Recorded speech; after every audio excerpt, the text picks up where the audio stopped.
Hi, welcome to the Market Alert for Monday, 25th of September 2023. So Friday, hedges retreat, tech tanks and energies blaze, lots of moving parts, lots of sideways, again though up and down whipsaw I think is probably more the expression. Stocks failed to hold on initial gains, but bonds rise on PMI data.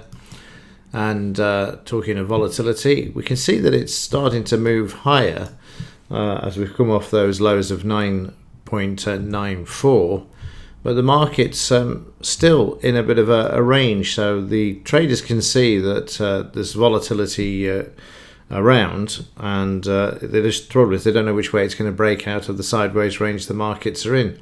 So they're marking up the volatility in anticipation. So if you're going to be selling options, you want to make sure you've got some insurance built into those premiums that you're going to try and collect. So that's the only thing I can see there, but we're back towards that 1383 level where we saw the volatility moving back to the downside as well. So we'll just have to see how this pans out, but certainly moving up there at the moment.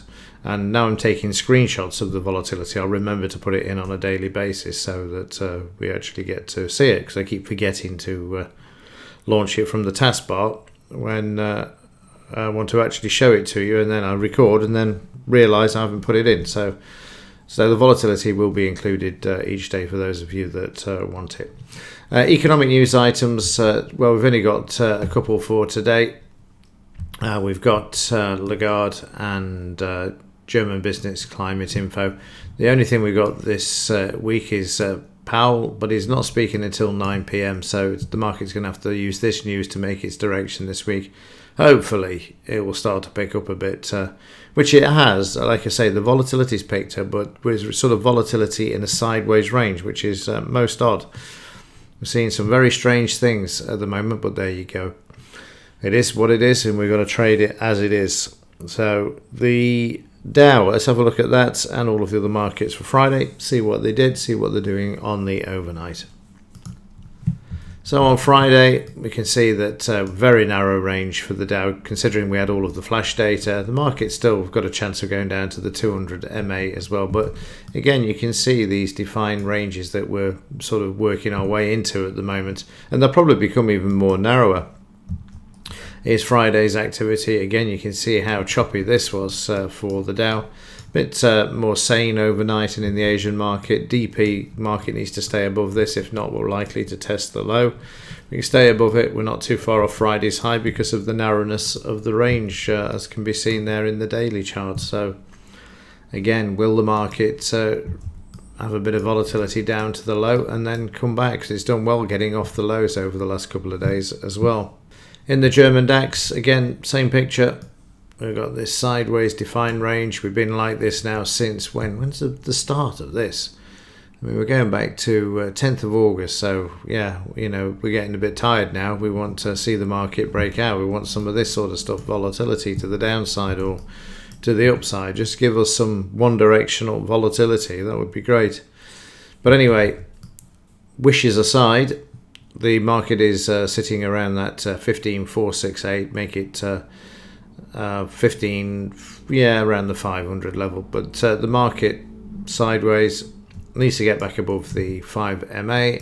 30-minute chart, there's a bit more volatility there with that flash news, but then the market retreating in the afternoon, and then up on the overnight, a bit higher from the DP than the Dow, but still needs to head towards that high if the market's going to move. The low, of course, more or less just a few more points needed to get down to the low, because obviously the DP is the center, and then you're equidistant, or should be, for the high and the low.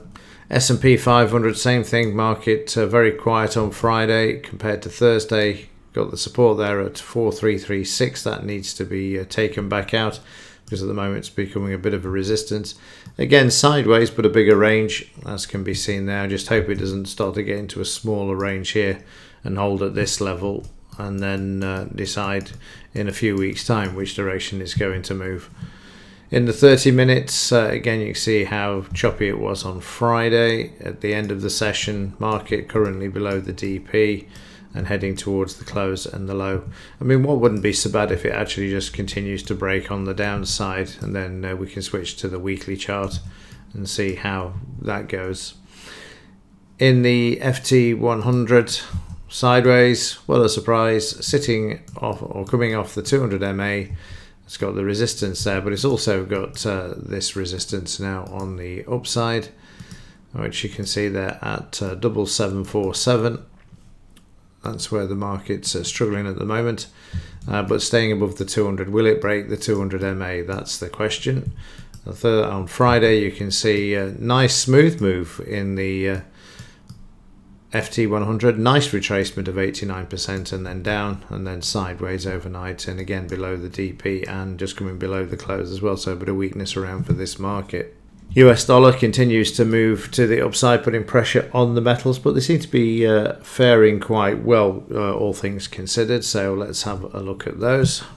So the silver market managing to hold above the 200 MA, not looking so bright overnight though. So in the 30-minute chart, we're going to take the low out, and we'll likely to smash this to the downside during today, because there isn't any news. Friday manages to move. We got the London fix and the flash news, and then down on the overnight. So like I say, we're taking the low out, and we'll take out the 200 MA as well in the daily chart, because that's how they're playing it still. So in gold, we've traded up to the 89% retracement. We're sideways here, very quiet on Friday, a bit more movement overnight. And then there's your 30-minute chart, up, back, down, up again, and then down. Again, the low is likely to be taken out at the London fix at 1 p.m.